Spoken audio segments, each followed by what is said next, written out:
শফিকুল ইসলাম কাউসার সাহেব দামাত বরকাতুহু আলিয়া, আমি হযরতকে কোরআন ও সুন্নাহ থেকে গুরুত্বপূর্ণ নসিহা পেশ করার জন্য অনুরোধ পেশ করছি।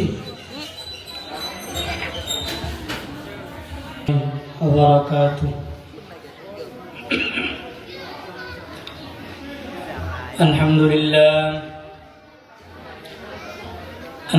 لله نحمده ونستعينه ونستغفره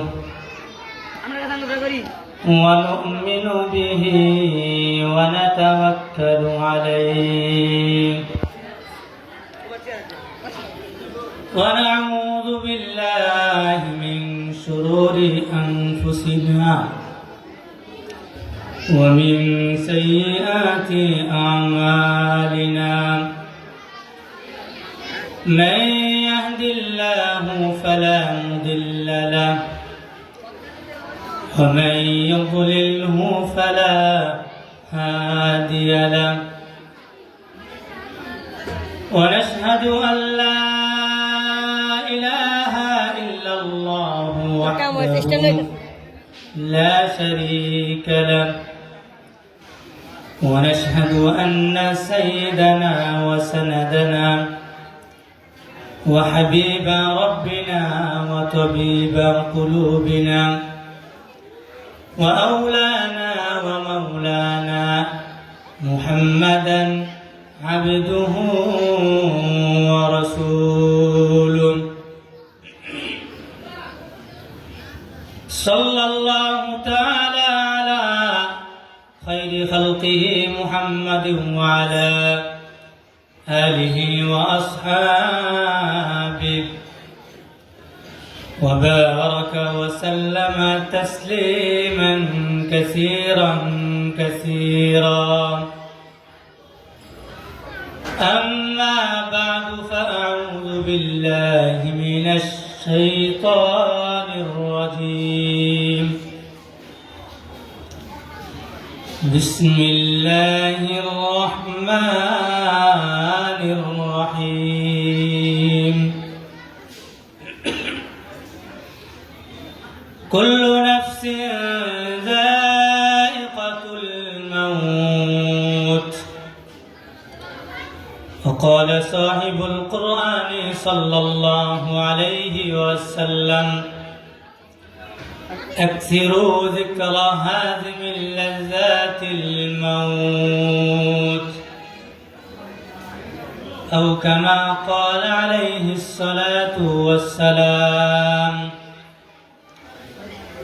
اللهم فصل وسلم دائما أبدا على حبيبك خير الخلق كلهم، بلغ العلا بكماله، كشف الدجى بجماله، حسنت جميع خصاله، صلوا عليه وآله। সূরা আলে ইমরানের 185 নম্বর আয়াত তেলাওয়াত করেছি। বিশ্বনবী মুহাম্মদ আরবি সাল্লাল্লাহু আলাইহি সাল্লাতু ওয়াস সালামের জবান মুবারক থেকে নিঃসৃত বাণী সমূহ মধ্য থেকে ছোট্ট একটা হাদিসের অংশ আপনাদের সামনে পাঠ করেছি। যদি আল্লাহ তাআলার তৌফিক শামিলে হাল হয়, এই আয়াতটাকে এবং হাদিসটাকে সামনে রেখে কয়েকটি কথা বলার জন্য চেষ্টা করব ইনশাআল্লাহ। আমরা যারা সামনে বসে আছি এবং বিভিন্ন জায়গা থেকে যারা আলোচনা শুনতেছি, বলনেওয়ালা এবং শুননেওয়ালা সকলের ওই নিয়ত এক থাকতে হবে। আমি শুনলাম মানলাম না, তাহলে হবে না। আমি শুনবো, পাশাপাশি আমল করার নিয়ত করব, তাহলে এই কথা বলার দ্বারা এবং শোনার দ্বারা উভয়ের ফায়দা হওয়ার সম্ভাবনা আছে ইনশাআল্লাহ। মোহতারাম হাজিরিন, আমরা জানি আল্লাহ পাক আমাদের সুখ স্বাচ্ছন্দ্যের জন্য, আল্লাহ পাক আমাদের আরাম আয়েশের জন্য, আল্লাহ পাক আমাদের জীবিকা নির্বাহের জন্য এবং আল্লাহ পাক আমাদের বিভিন্ন ধরনের ভোগ বিলাসিতা চাহিদা পূরণ করার জন্য আল্লাহ পাক আমাদেরকে জমিন দান করেছেন, ঠিক কিনা? আল্লাহ পাক আমাদেরকে কি দান করেছেন? জমিন দান করেছেন। কিন্তু এই জমিন প্রতিদিন মানুষকে ঘোষণা দিতে থাকে, এই বলে দৈনিক জমিন 5 বার মানুষকে ঘোষণা দেয়। 1 নম্বর, ইবনা আদম তামশি আলা যহরি ওয়া মাসিরুকা ইলা বাতনি। জমিন আমাকে আপনাকে প্রতিদিন 5 বার করে আহ্বান করে। তার মধ্যে প্রথমবার বলেন, ইবনা আদম তামশি আলা যহরি, হে বনি আদমের সন্তানেরা, তোমরা জমিনের উপরে চলাফেরা করতেছো, জমিনের উপরে চলাফেরা করতেছো।